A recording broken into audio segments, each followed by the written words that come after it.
Bueno, muy bien. Continuando con el estudio de las unidades del sistema SI, vamos a proceder a estudiar la unidad métrica de volumen. En este caso, el volumen se mide de diferentes formas, ¿verdad? Normalmente utilizamos unidades cúbicas, ¿verdad? Pueden ser centímetros cúbicos, metros cúbicos, etcétera. Para medir los volúmenes, o sea, por ejemplo, cuando tenemos sólidos de forma regular, o sea, como una esfera, como un cilindro o como un cubo, eso ya están fórmulas establecidas, ¿verdad? Ya son fórmulas para calcular el volumen de esos diferentes sólidos. Si tenemos sólidos que no tienen una forma regular, o sea, que no tienen una forma definida, como un pedazo de metal, como una roca, en ese caso podemos utilizar para medir el volumen lo que conocemos como el principio de Arquímedes. El principio de Arquímedes posteriormente lo vamos a estudiar, pero para que tengamos una idea me dice que todo cuerpo sumergido en un fluido desplaza un volumen de líquido igual a su propio volumen, y entonces de esa forma lo podemos experimentar. Eh, Cuando se trata de líquidos, generalmente la unidad es el litro. Si son volúmenes muy pequeños, utilizamos los mililitros, ¿verdad? Recuerdan, siempre con la tabla, la unidad básica es el litro y el mililitro es la relación que ya la habíamos estudiado. Mientras que los volúmenes grandes se utilizan normalmente los litros. Muy bien, en un laboratorio tenemos diferentes instrumentos para medir los volúmenes, dependiendo de la precisión que necesitemos. Por ejemplo, tenemos la probeta, tenemos el beaker, las pipetas, la bureta, el metraje aforado.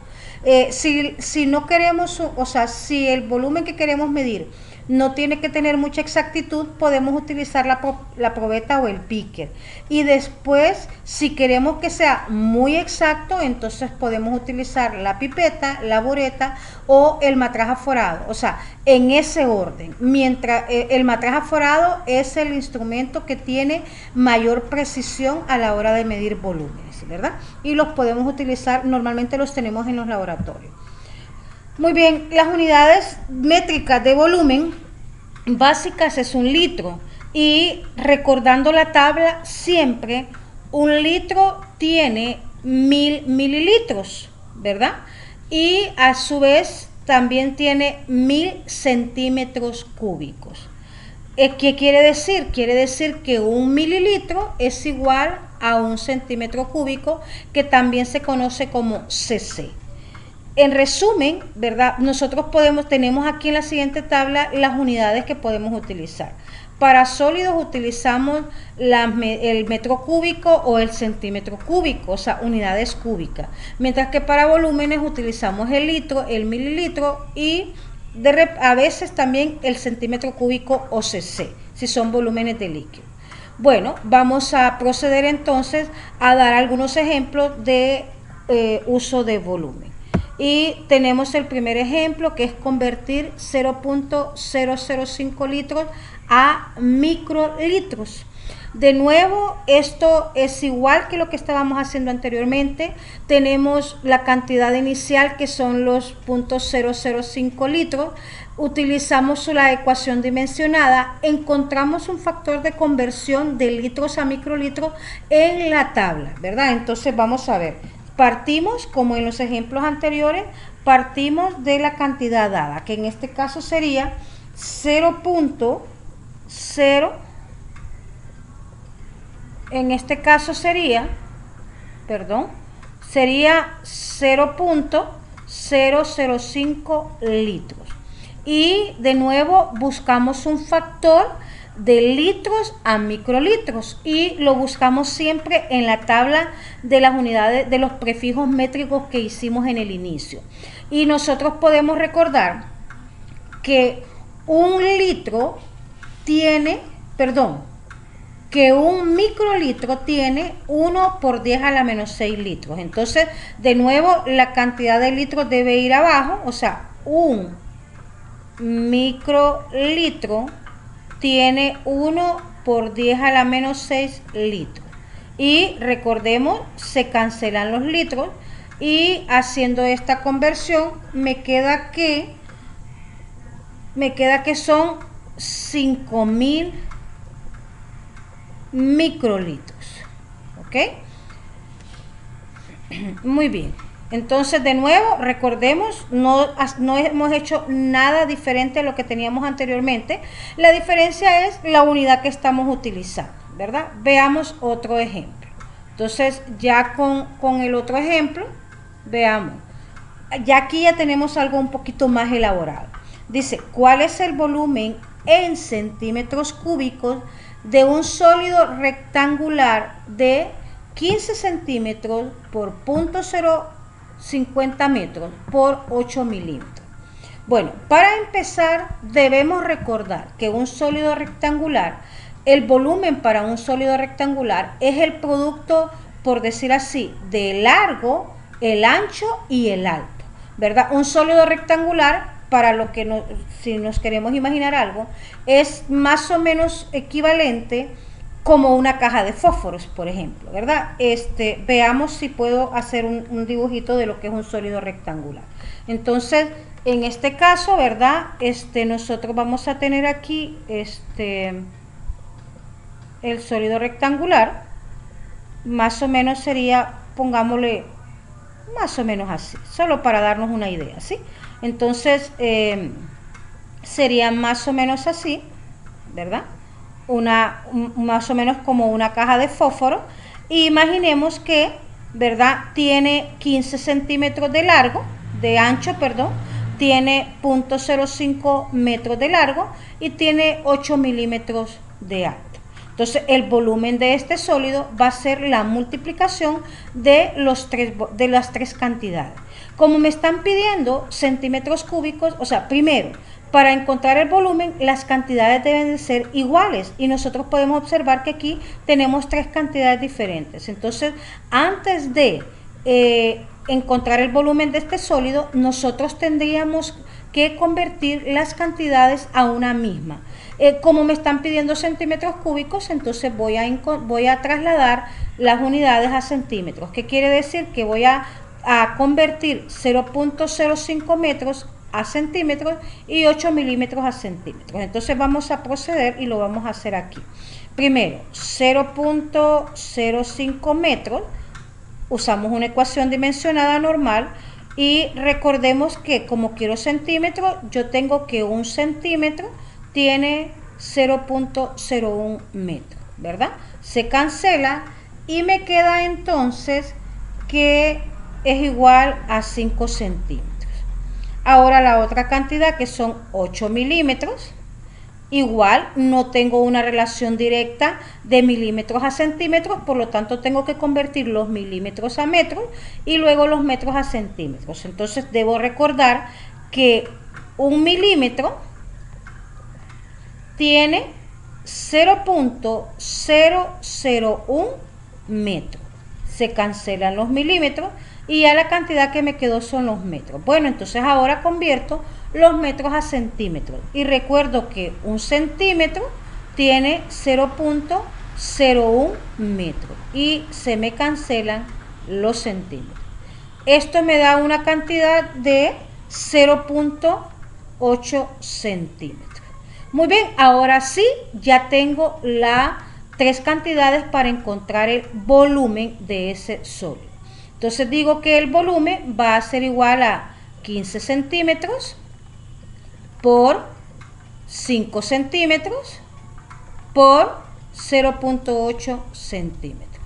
O sea que el volumen es igual a 60 y como tengo centímetros por centímetros por centímetros, la unidad me queda centímetros cúbicos.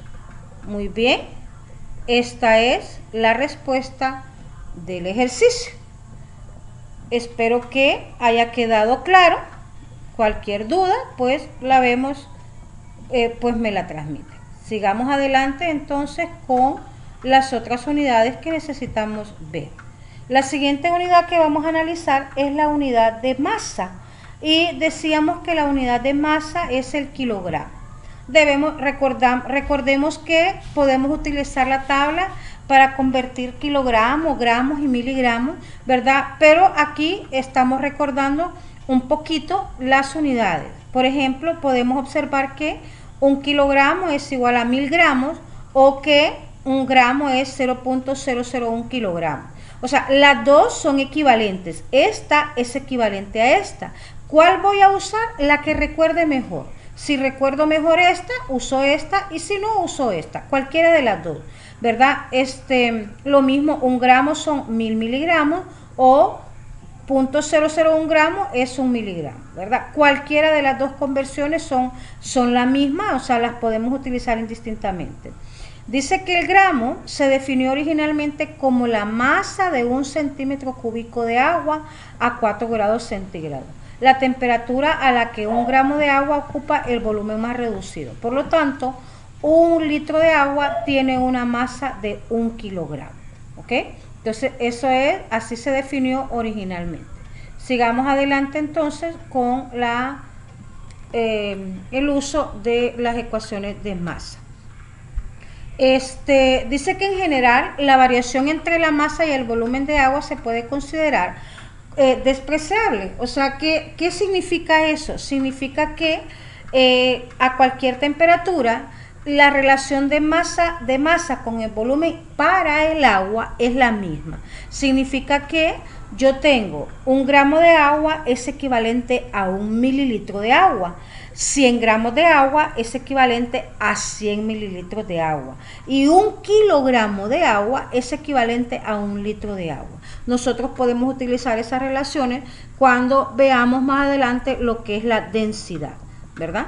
Veamos entonces algunos instrumentos de laboratorio para medir masa. La masa se mide por lo que son las balanzas. Y podemos ver aquí, ¿verdad? En el laboratorio vamos a conocer esto que se llama una balanza granataria y estas que son unas balanzas analíticas, ¿verdad? Esta y estas son ya las balanzas de ¿verdad? Las que usamos que son con menos precisión. Pero todas esas me sirven para encontrar masa, ¿verdad? Para determinar masa de cualquier materia. Bueno, entonces vamos a continuar con la conversión de unidades en este caso, siempre. Recordemos, no es nada nuevo lo que estamos viendo, solamente estamos utilizando lo que ya conocimos en las nuevas unidades. Vamos ahora a convertir 0.005 gramos a miligramos y lo vamos a hacer utilizando nuestra tabla de unidades métricas. De nuevo, escribimos primero la cantidad que deseamos convertir, que sería 0.005 gramos, ¿ok?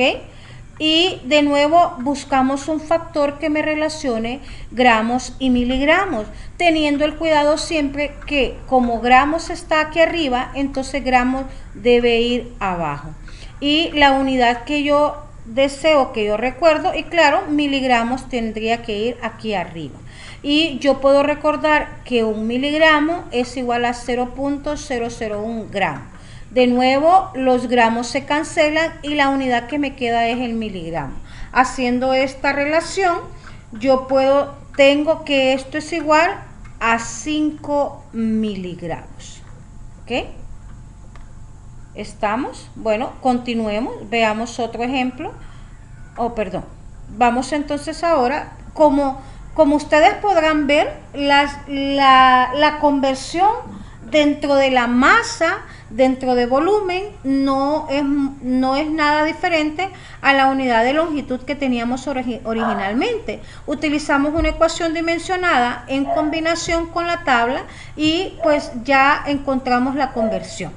Pero recuerden que al inicio les dije que el sistema más usado era el sistema SI, pero existen otros sistemas, por ejemplo el sistema inglés, ¿verdad? Entonces también nosotros tenemos equivalencia de longitud, volumen y masa de un sistema métrico, o sea, de un sistema SI a otro sistema.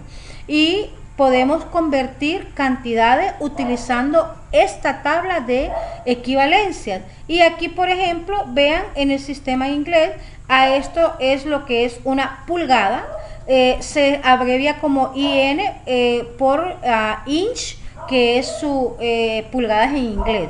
Entonces aquí dice, por ejemplo, que una pulgada es 2.54 centímetros, que un metro es 39.37 pulgadas, una milla es 1.609 kilómetros, un kilómetro es 0.6213 millas, un metro es 3.2808 pies. Vean que aquí FT es la abreviación para feet, que es pies en inglés, y un pie es a 12 pulgadas y una milla es 5.280 pies, ¿verdad? Igual en volumen podemos tener relación, un litro es a 10 a la menos 3 metros cúbicos, un galón es igual a 3.785 litros, o es también igual a 8 pintas. Una onza fluida es 29.6 mililitros, un litro es 1000 centímetros cúbicos y también es a 1.0567 cuartos.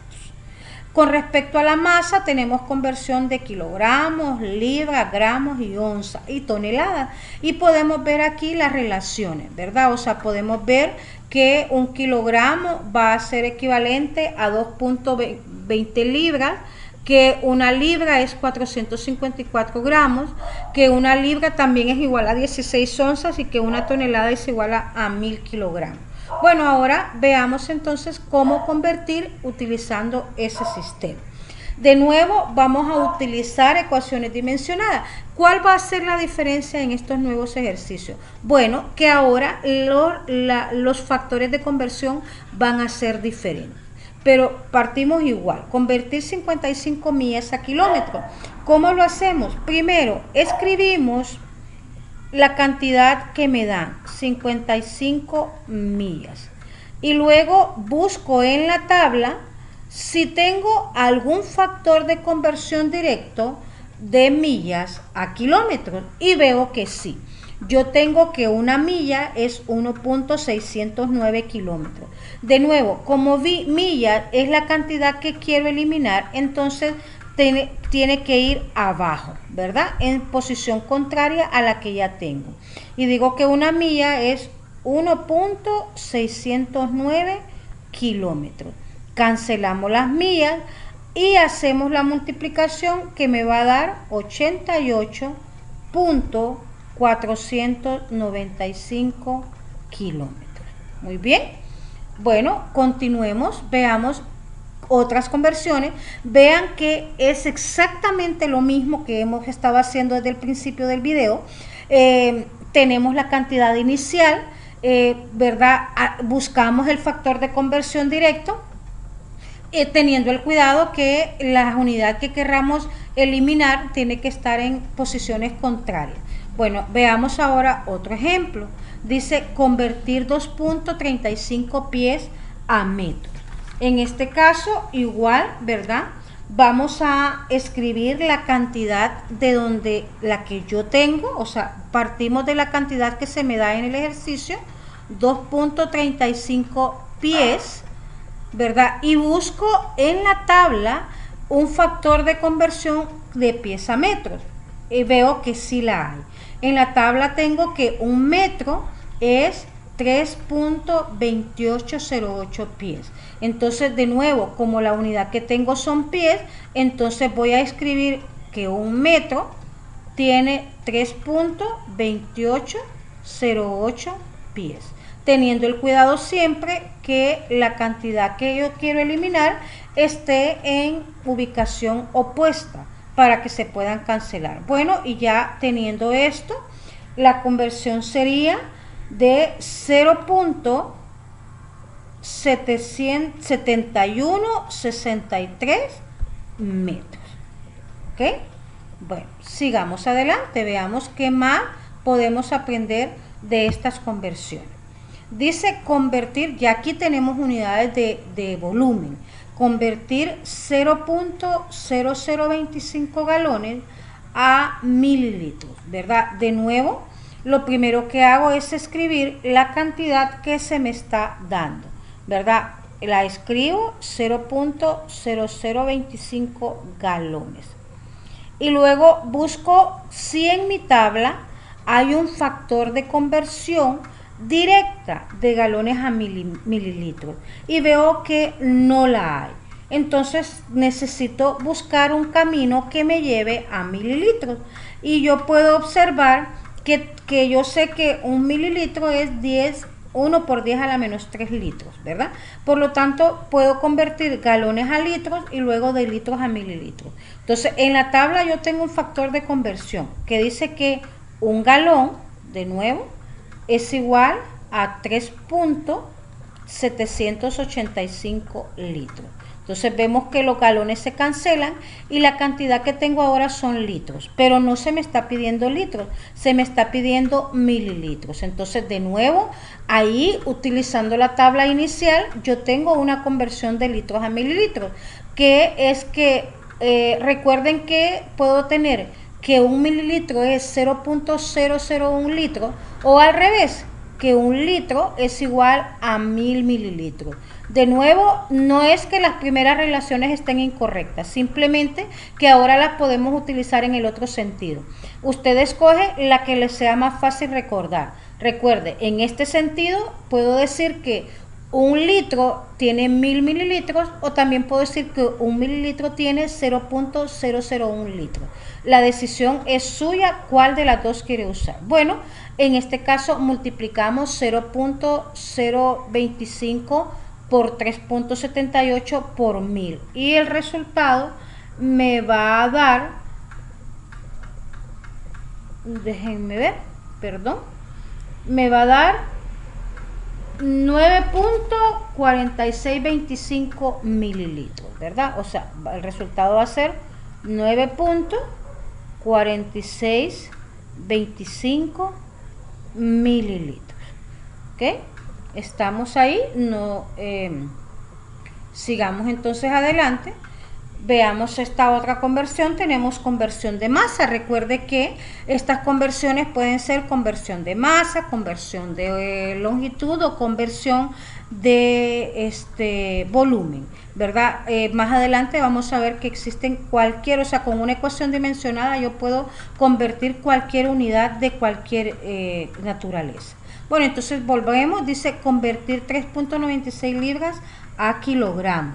Y de nuevo volvemos y lo primero que hacemos, partimos de la cantidad que me da el ejercicio, 3.96 libras.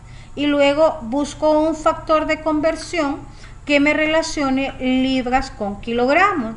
Y yo puedo ver que no hay ningún factor de conversión directo. Pero sí puedo ver que una libra es a 454 gramos. Entonces vean que de nuevo voy a convertir pasando por gramos y luego utilizo la tabla básica de los prefijos y yo sé que en este caso, como quiero kilogramos, yo sé que un kilogramo es igual a 1000 gramos.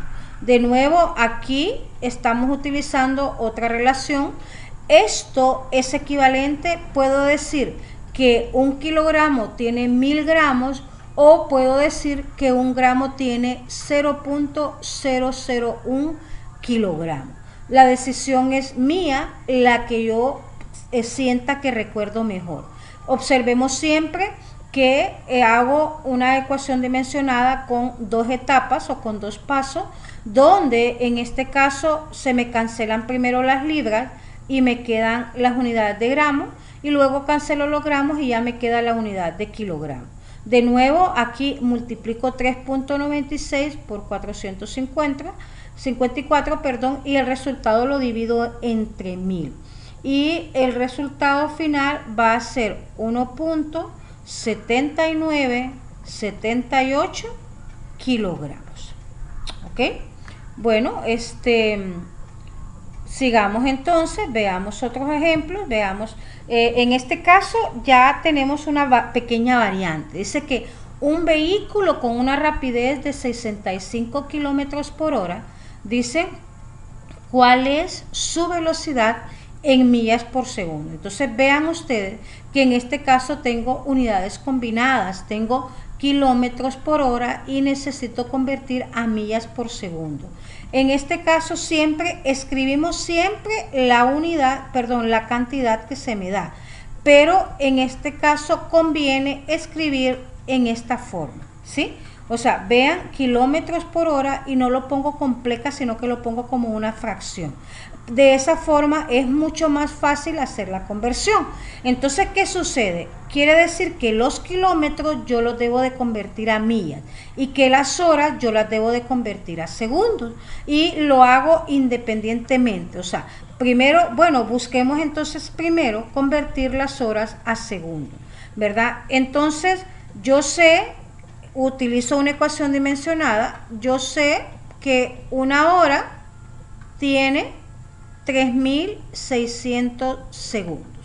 Entonces vean cómo ya ahora la unidad que tengo van a ser kilómetros por segundo, pero yo no quiero unidad de kilómetros, quiero unidad de millas. Entonces ahora voy a convertir las millas a, perdón, los kilómetros a millas, y digo que una milla es igual a 1.609 kilómetros, ¿verdad? Ya tenemos, y veamos el análisis. Vean, los kilómetros se me cancelaron y me quedaron millas, las horas se me cancelaron y me quedaron segundos. Luego, pues ya aquí tenemos que tener cuidado cuando hagan esta relación. Si lo van a hacer de un solo, les recomiendo que digan, o sea, escriban 65 entre y luego abran paréntesis para hacer esta multiplicación. Si usted la hace sin paréntesis, puede hacer que su calculadora lo entienda mal y le dé un dato erróneo. Entonces, en la calculadora yo les recomiendo que hagan 65 entre, abra paréntesis y haga el producto de 3600 por 1.609 para que la calculadora le dé correcto. Entonces, el resultado final va a ser 0.0112 millas por segundo. ¿Ok? Bueno, veamos entonces un último ejemplo de estas cantidades. Igual, vean, ya aquí ya es conversión, pero ya una conversión más aplicada, ¿sí? Entonces decimos, si de un grifo gotea agua a razón de una gota por segundo, ¿cuántos litros se recolectarían al cabo de 24 horas? Suponiendo que un mililitro hacen 20 gotas. Entonces vean que la cantidad que yo tengo, o sea, aquí hay diferentes formas de empezar, ¿verdad? Podríamos empezar, o sea, pero en pocas palabras es convertir la gota que yo tengo por segundo a los, ¿cómo se llama? A los mililitros, ¿verdad? Podemos hacer, por ejemplo, de diferentes formas, ¿verdad? Podemos empezar de una gota por segundo, que es la cantidad que se me está dando, ¿verdad? Si yo la pongo entonces a una gota por segundo, o sea, una gota sobre segundo, recordemos que es más conveniente hacerlo así. De nuevo, yo tengo que convertir la gota a mililitros. ¿Y cómo me dice el ejercicio? Me dice que 20 gotas, ¿sí?, hacen un mililitro, ¿sí? Muy bien, se cancelan las gotas y ya tengo mililitros por segundo.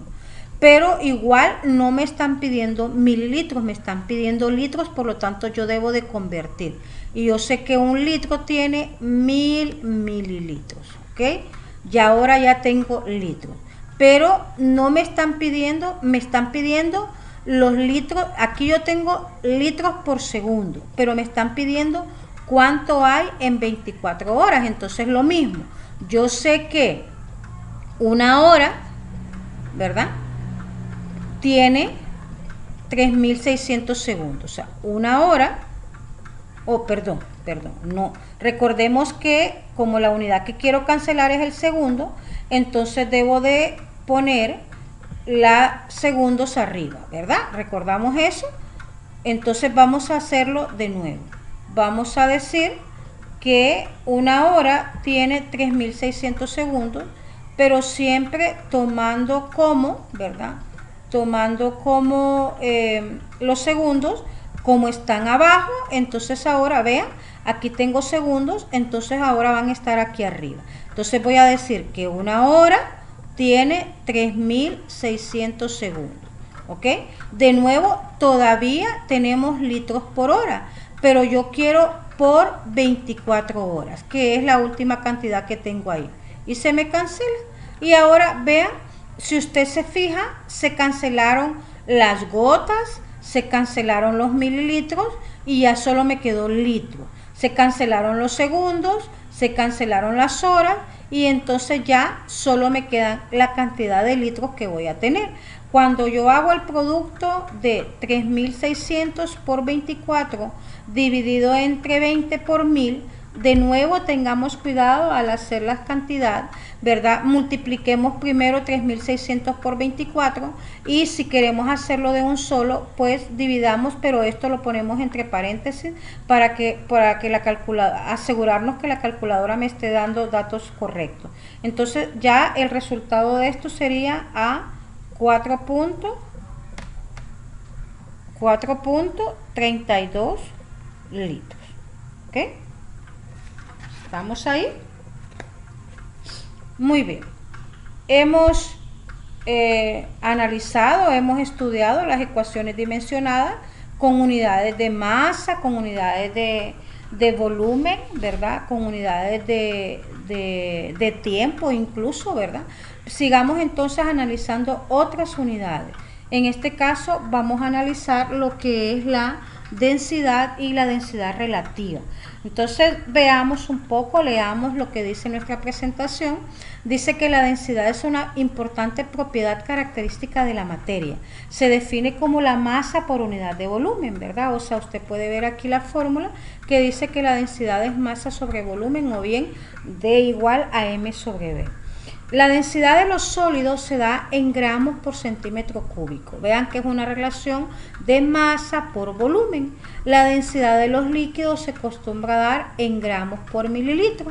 Y la densidad de los gases se da generalmente en gramos por litro. ¿Ok? Bueno, veamos, es adecuado conocer algunas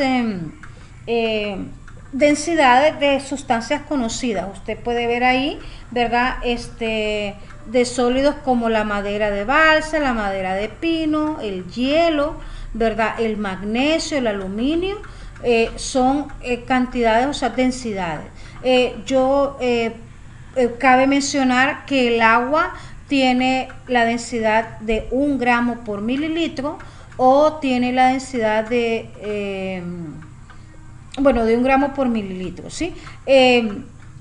Cuando estamos comparando el agua con otras sustancias, eso es bien interesante porque con eso nosotros vemos el por qué, explica el por qué algunas sustancias flotan en el agua y otras se hunden, ¿verdad? O sea, las sustancias que son más densas del agua se van a hundir y las sustancias que son menos densas que el agua se van a flotar, ¿verdad? Entonces aquí tenemos, por ejemplo, vean, la gasolina es 0.67, es menor que 1, por lo tanto la gasolina flota, ¿verdad? Si usted, por eso es que usted cuando ve la gasolina que se está mezclada con agua, usted ve el aceite encima, ¿verdad? El aceite, etcétera, etcétera.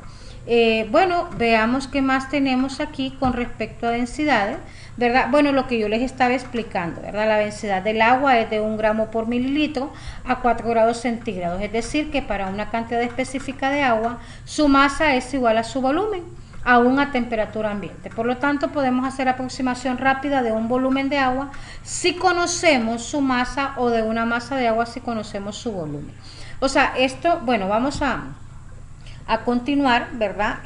Para llegar a los ejercicios. Hay muchas formas de medir la densidad, ¿verdad? Por ejemplo, en el laboratorio se miden con lo que es un pignómetro. Un pignómetro es un instrumento sencillo, aquí está la foto, usted la puede ver perfectamente, ¿verdad? Utilizado para determinar con precisión la densidad del líquido. Su característica principal es la de mantener un volumen fijo al colocar diferentes líquidos en su interior. Dice que un pignómetro es un vaso de precipitado de vidrio con un volumen definido. Se pesa vacío y a continuación se llena con la muestra y se vuelve a pesar. La diferencia entre las dos masas es la masa de la muestra, dividida entre el volumen del vaso del precipitado es la densidad. Posteriormente vamos a hacer ejercicios de esto para que comprendamos mejor el procedimiento de cómo calcular, ¿verdad?, la densidad de un líquido utilizando un pignómetro, ¿verdad? Bueno, otra cantidad que es bastante útil es la densidad relativa. La densidad relativa es la densidad de una sustancia con respecto a la densidad del agua. La densidad relativa no tiene unidades porque es una relación, ¿verdad? Y solo me da qué tan denso es una sustancia con respecto a la densidad del agua, ¿verdad? A eso se refiere. La densidad relativa del agua misma, por consiguiente, bueno, es 1. La densidad relativa carece de unidades debido a que se dividen dos valores con las mismas unidades, ¿verdad? Muy bien. Para medir la densidad relativa tenemos el densímetro, y dice que el densímetro es un instrumento de medición que sirve para determinar la densidad relativa de los líquidos sin necesidad de calcular antes su masa y su volumen, ¿verdad? ¿Cómo funciona el densímetro? Dice que su funcionamiento se basa en un principio hidrostático del matemático inventor griego Arquímedes. Establece que cualquier bueno, aquí volvemos a explicar el principio de Arquímedes, ¿verdad? Que dice que establece que cualquier cuerpo sumergido en un líquido experimenta un empuje hacia arriba, o sea, una fuerza hacia arriba, igual a la masa de líquido desalojado.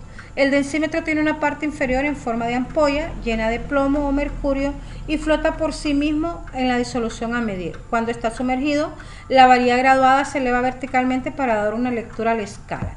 Veamos algunos ejemplos de densímetro. Bueno, por ejemplo, aquí podemos ver, estamos calculando la densidad relativa de la leche, por ejemplo.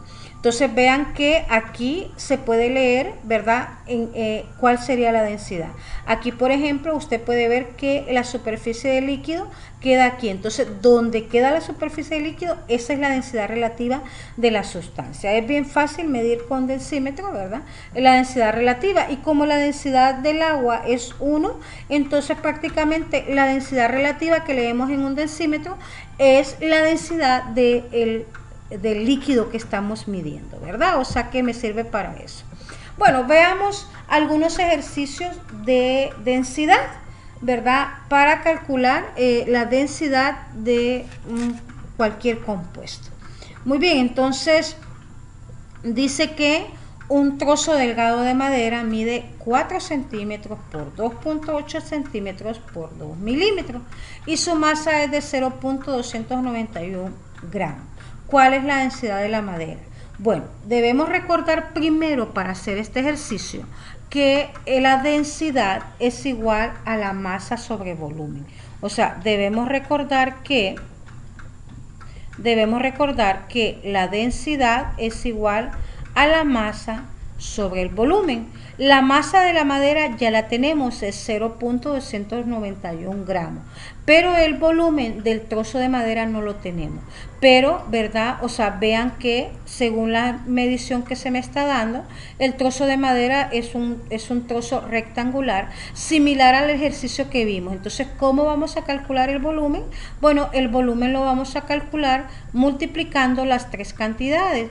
Como les explicaba en el ejercicio anterior, las unidades deben ser las mismas. Aquí podemos ver que tenemos 4 centímetros, 2.8 centímetros, pero tenemos 2 milímetros. Quiere decir que antes de encontrar el volumen de ese trozo de madera, tenemos que convertir estos 2 milímetros a centímetros. Entonces vamos a proceder primero con eso. Entonces decimos, ¿verdad?, que 2 milímetros, y de nuevo no tenemos una relación directa, por lo tanto tenemos que hacerlo en etapas. Yo sé que 1 metro tiene 1000 milímetros y yo sé que 1 metro tiene 100 centímetros, ¿ok? Entonces estos 2 milímetros van a ser equivalentes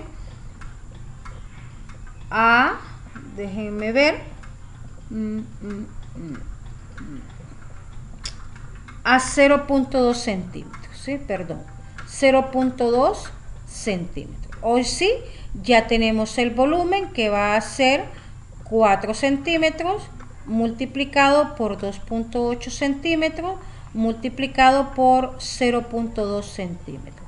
Y el volumen entonces va a ser a 2.24 centímetros cúbicos. Bueno, ya una vez que calculemos el volumen, ahora sí, va a ser 0.291 gramos entre 2.24 centímetros cúbicos. Y esa división me va a hacer un total de 0.1299 gramos por centímetro cúbico. Muy bien. Entonces vean que aquí ya es una combinación de la densidad, pero con un ejercicio de volumen que ya habíamos hecho posteriormente. Veamos otro ejemplo. Dice, ¿cuál es la masa en kilogramos de un bloque de aluminio que mide 20 centímetros por 20 centímetros por 10 centímetros? Igual, ¿verdad? Partimos del hecho que la densidad del aluminio va a ser igual a la masa sobre volumen. Pero como no me están pidiendo la densidad, me están pidiendo la masa, entonces yo despejo. La masa va a ser igual a densidad por el volumen. ¿Ok? ¿Qué más? Bueno, yo debo de buscar en la tabla de densidades, yo puedo leer que la densidad del aluminio es de 2.70 gramos por centímetro cúbico. Entonces yo voy a escribir el dato y lo voy como a guardar donde lo necesite. O sea, la densidad del aluminio es 2.70 gramos por centímetro cúbico. Bueno, entonces vean que ya tengo la densidad, pero me hace falta el volumen. Bueno, ¿cómo vamos a calcular el volumen? Ya lo hemos hecho. Aquí las unidades son centímetros, por lo tanto no tenemos que convertir, solo multiplicamos 20 centímetros por 20 centímetros por 10 centímetros. Y podemos ver que el volumen de ese cubo de aluminio es 4000 centímetros cúbicos. Bueno, ya ahora ya tenemos el volumen, ya tenemos la densidad, ahora sí podemos encontrar la masa. La masa va a ser igual a 2.70 gramos sobre centímetro cúbico multiplicado por los 4000 centímetros cúbicos. Vemos que los centímetros se cancelan y ya me queda unidades de masa que son gramos. Pero ¿qué es lo que sucede? No me están pidiendo unidades de gramos, me están pidiendo kilogramos. Por lo tanto, recuerdo que un kilogramo es igual a 1000 gramos y entonces ya saco la relación que va a ser equivalente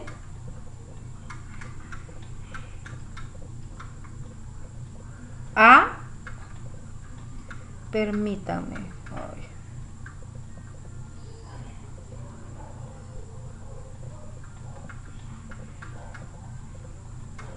perdón.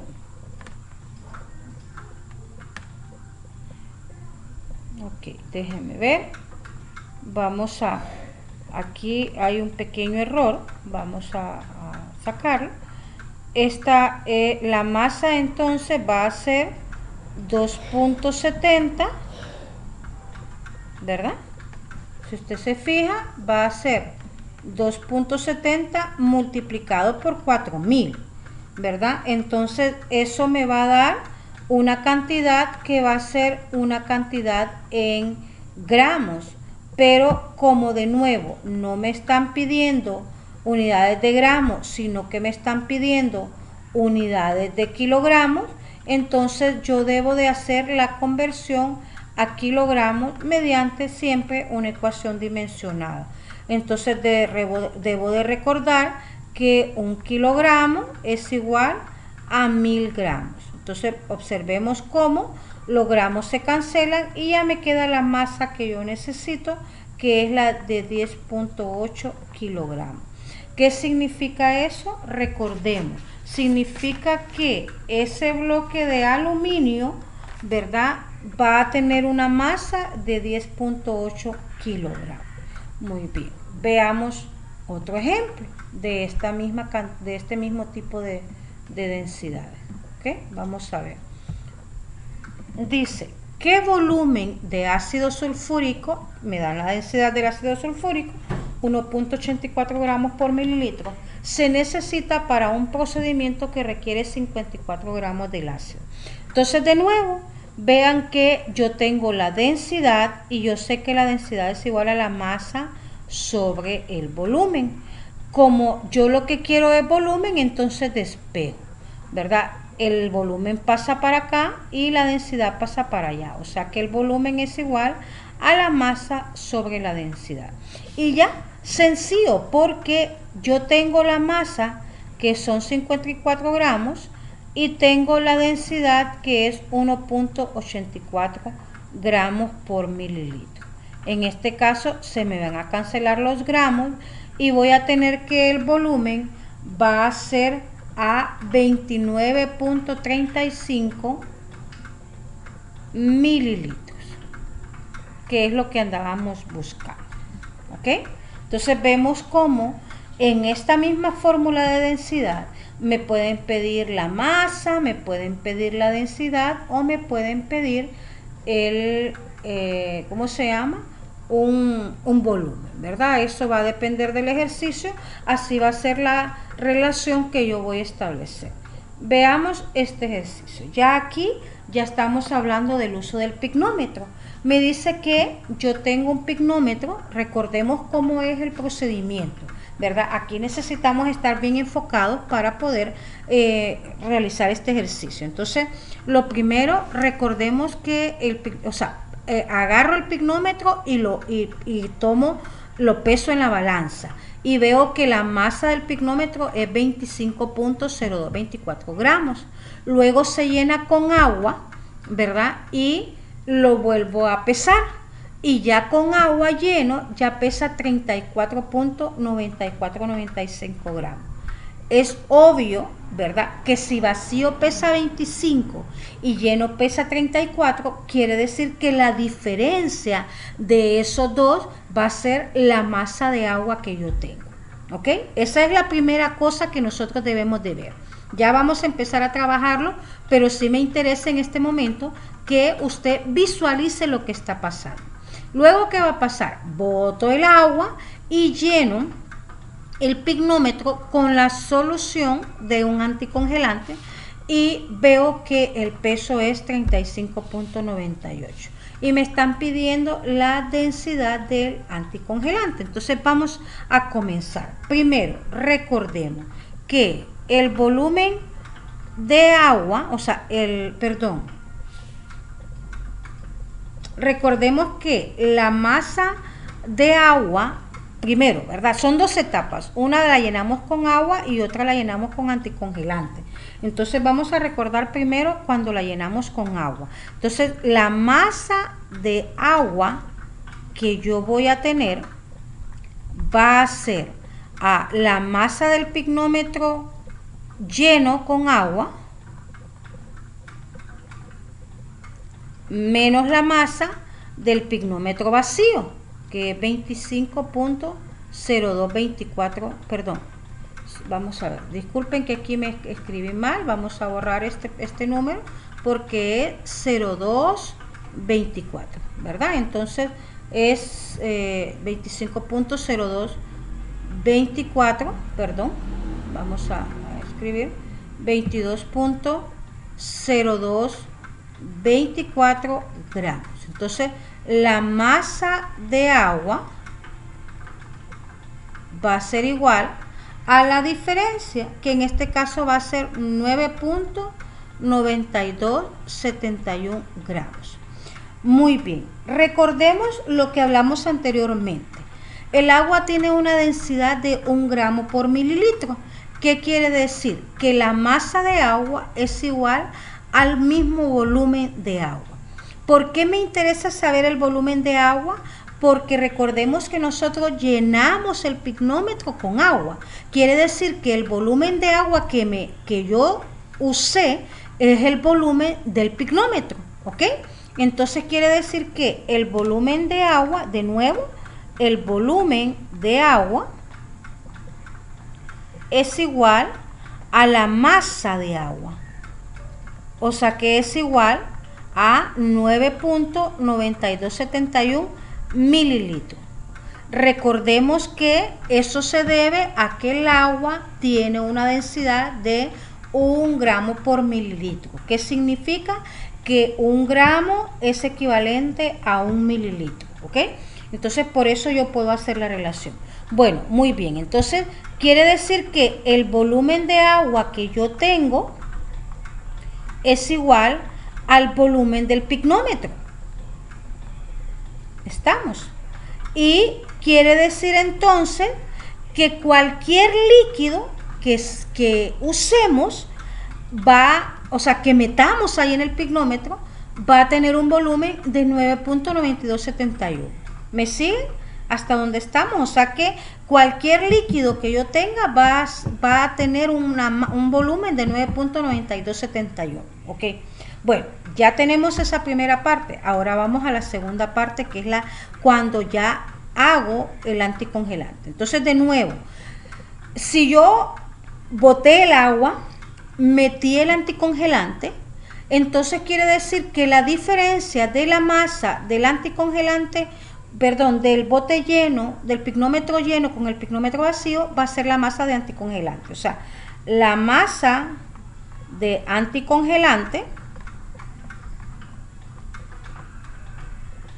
va a ser igual a 35.9858 gramos menos 25.0224 gramos. O sea que la masa de anticongelante va a ser a 10.9634 gramos. Bueno, entonces vean, ya tengo la masa de anticongelante y tengo el volumen de anticongelante, porque ¿cuál va a ser el volumen? El volumen va a ser el mismo volumen del picnómetro. O sea, ¿qué significa? Que el volumen de anticongelante, o sea, ¿qué volumen tenía anticongelante? Va a ser igual a 9.9271 mililitros, que es el volumen del picnómetro. Bueno, ya ahora yo ya puedo encontrar la densidad, que es igual a la densidad es igual a masa sobre volumen, y yo tengo la masa que es 10.9634 gramos y tengo el volumen que es 9.9271 mililitros.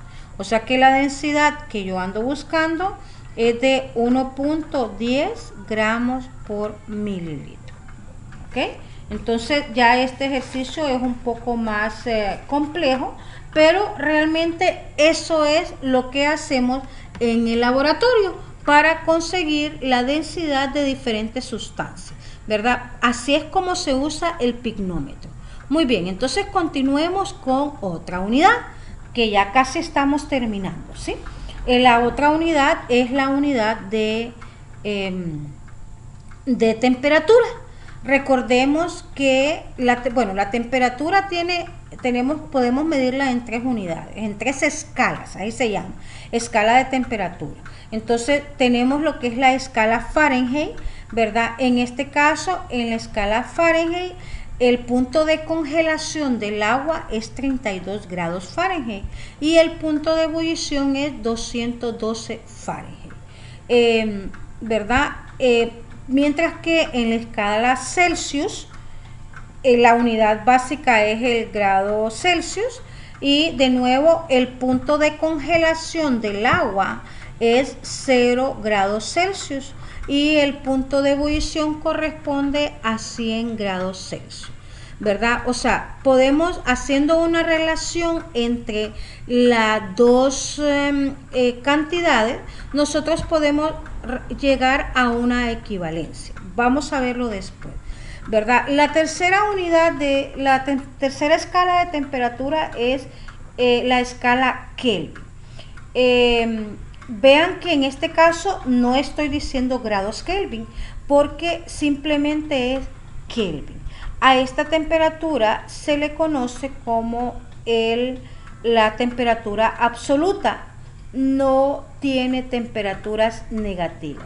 La temperatura más baja que se conoce es de menos 273 grados Celsius, y eso es el 0 en la escala Kelvin, ¿verdad? O sea que 0 Kelvin corresponde a menos 273 grados Celsius. Bueno, aquí tenemos una relación o una comparación de las tres escalas y podemos ver, ¿verdad? El punto de ebullición en Fahrenheit es 212, el punto de ebullición en Celsius es 100 y el punto de ebullición en Kelvin son 373. Y el punto de congelación es 32, es 0 y es 273 Kelvin. Entonces, de nuevo, ¿verdad? Podemos ver que un cambio en temperatura en Fahrenheit, ¿verdad?, equivale a 1.8 en cambio en temperatura Celsius, y que el cambio en temperatura Celsius es equivalente o es igual al cambio en temperatura Kelvin, ¿verdad? Entonces, basándonos en estas relaciones, nosotros podemos establecer ya cómo convertir de diferentes escalas. Y vamos a decir que para convertir de grados Celsius a grados Fahrenheit vamos a utilizar esta relación 1.8 por los grados Celsius más 32. Para convertir de grados Celsius a Kelvin vamos a decir que la temperatura en grados Kelvin es igual a la temperatura en grados Celsius más 273. Y para convertir de Fahrenheit a Celsius utilizamos que la temperatura en grados Celsius es igual a la temperatura en grados Fahrenheit menos 32 entre 1.8, ¿verdad? Bueno, ahora sí, veamos entonces cómo podemos usarlas, ¿verdad? Y entonces veamos los ejercicios siguientes. Estos ejercicios son bien sencillos, ¿verdad? No tienen la mayor dificultad más que recordar la fórmula. Dice, si la temperatura corporal de una persona es de 40 grados Celsius, ¿cuál sería su temperatura en grados Fahrenheit? Bueno, entonces recordamos, quiero convertir de grados Celsius a grados Fahrenheit. ¿Cuál es la relación que voy a utilizar? Bueno, yo debo de recordar que grados Fahrenheit, o sea que la temperatura en grados Fahrenheit es equivalente o es igual a tener 1.8 por la temperatura en grados Celsius más 32. Y ya, eso es todo lo que tengo que hacer, ¿verdad? O sea, la temperatura va a ser 1.8 multiplicado por 40 sumado 32. O sea que la temperatura que yo ando buscando va a ser 104 grados Fahrenheit, ¿verdad? Vean que es sencillo, no tiene la mayor grado de dificultad. Veamos otro ejercicio. Dice, el punto de fusión del neón es 249 grados Celsius. ¿Cuál es el punto de fusión en Kelvin? Entonces, de nuevo, yo sé que Kelvin es igual a la temperatura en grados Celsius más 273. O sea que la temperatura en Kelvin va a ser de 249 más 273 y va a ser a 522 Kelvin. ¿Ok? Recordemos que los Kelvin son temperatura absoluta, no son grados Kelvin, la unidad es Kelvin. ¿Ok? Bueno, sigamos entonces adelante, ¿verdad? Veamos otro ejemplo. Dice, durante la noche la temperatura de Marte puede bajar hasta 120 Fahrenheit. ¿Cuál es la temperatura Kelvin? Entonces aquí recordemos que no hay una relación directa para convertir grados Fahrenheit a Kelvin. Entonces, ¿qué tengo que hacer? Debo convertir grados Fahrenheit a grados Celsius y de grados Celsius a Kelvin. Entonces vamos a proceder. Primero necesito convertir 120 Fahrenheit, bueno, y lo vamos a escribir. Primero voy a convertir, ¿verdad?, 120 Fahrenheit a grados Celsius, ¿verdad? Entonces, ¿cómo lo hago? Ya recuerdo, los grados Celsius es igual a los grados Fahrenheit menos 32 entre 1.8 y ya solo lo sustituyo, 120 menos 32 entre 1.8 y esto va a ser igual a 48.89 grados Celsius. Bueno, ya, y la segunda etapa, ¿cuál va a ser? convertir ahora, ¿verdad?, los grados Celsius a Kelvin. ¿Ok? Entonces sería 40, o sea, los grados Kelvin, perdón, los Kelvin van a ser igual a tener los grados Celsius más 273. O sea que la temperatura va a ser 48.89 más 273. Y esto va a ser equivalente a tener 321.89 Kelvin. Esta va a ser su respuesta. ¿Ok? Bueno, muy bien. Entonces, ya estas serían las conversiones. Vamos a la última etapa ya de la explicación, que consiste en la relación que hay entre la temperatura y una energía calorífica.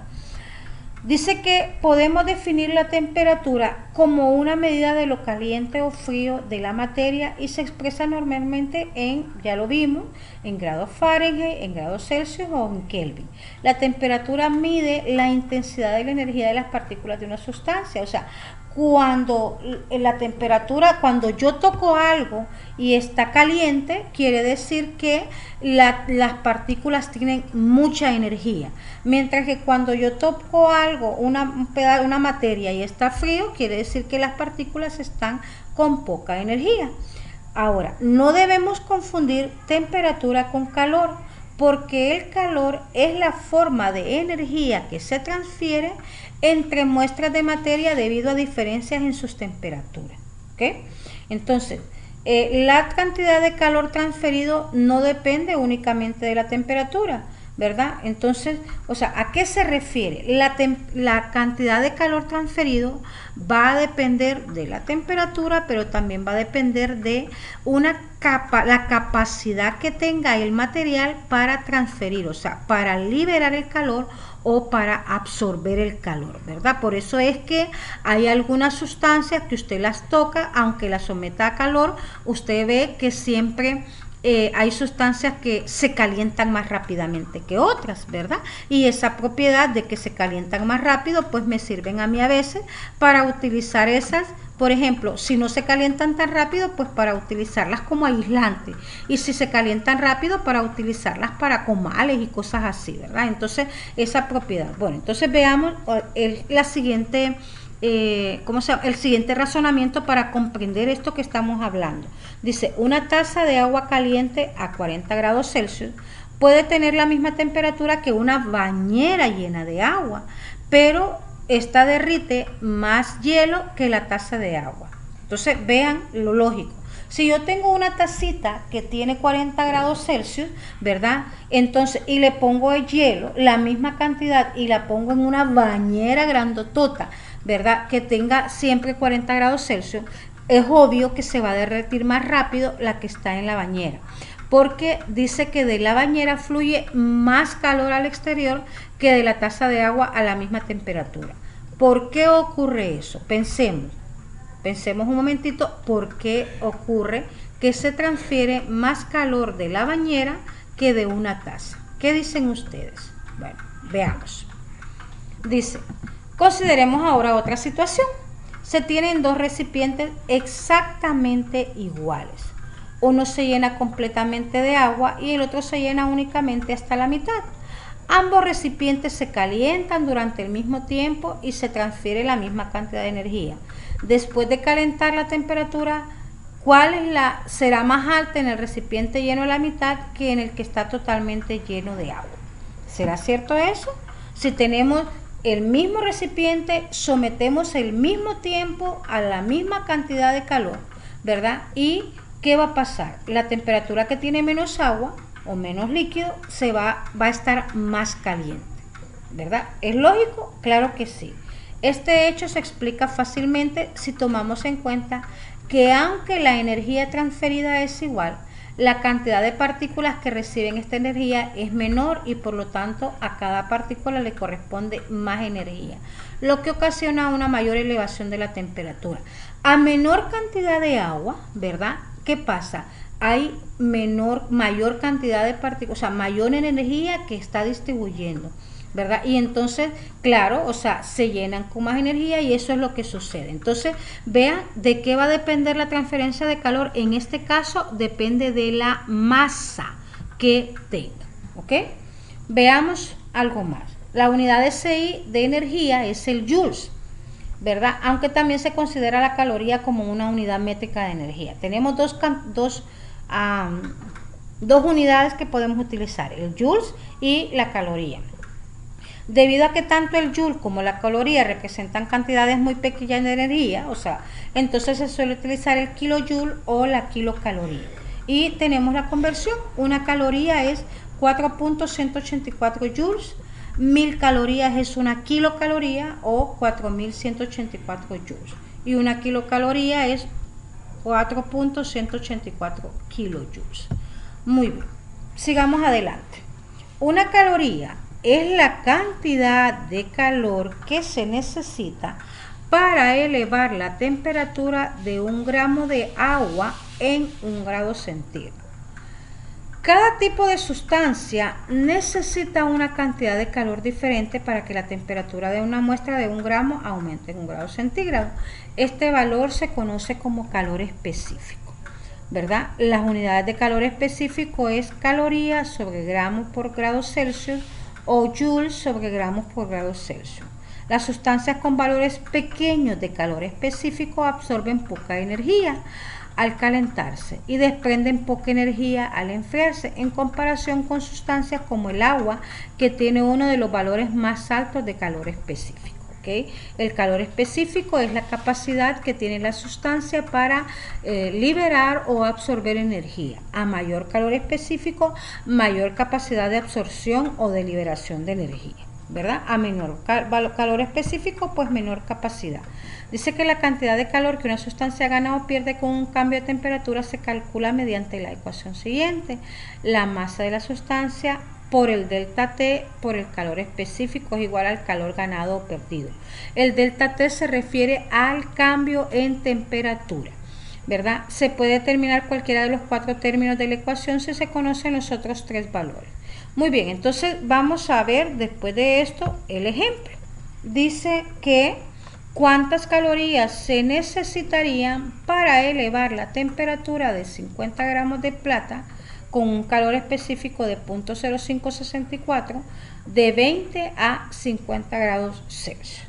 Entonces yo sé que la energía, ¿verdad? Normalmente se representa como calor ganado y se representa como Q, que puede ser calor ganado o calor perdido. Va a ser igual a M por C por un delta T, donde M es la masa. ¿En qué unidades debemos usarla? Bueno, eso va a depender de la unidad del calor específico. Si usted se fija, aquí la unidad de masa en el calor específico es gramos, por lo tanto la unidad que yo debo usar son gramos. Y la temperatura igual, ¿en qué unidades? Pues de acuerdo a el grado Celsius. Entonces en este caso ya puedo ver que todas las unidades están de acuerdo a lo que yo necesito. Entonces tengo 50 gramos de plata multiplicado por el calor específico, que es 0.0564 calorías sobre gramos por grado Celsius. Vean entonces cómo los gramos se van a cancelar con los gramos y el cambio en temperatura va a ser 50 menos 20 por los grados Celsius que se van a cancelar. De modo que cuando yo hago toda esta relación me va a quedar 84.6 calorías. O sea que para elevar la temperatura de la plata en 30 grados Celsius necesito suministrar 84.6 calorías.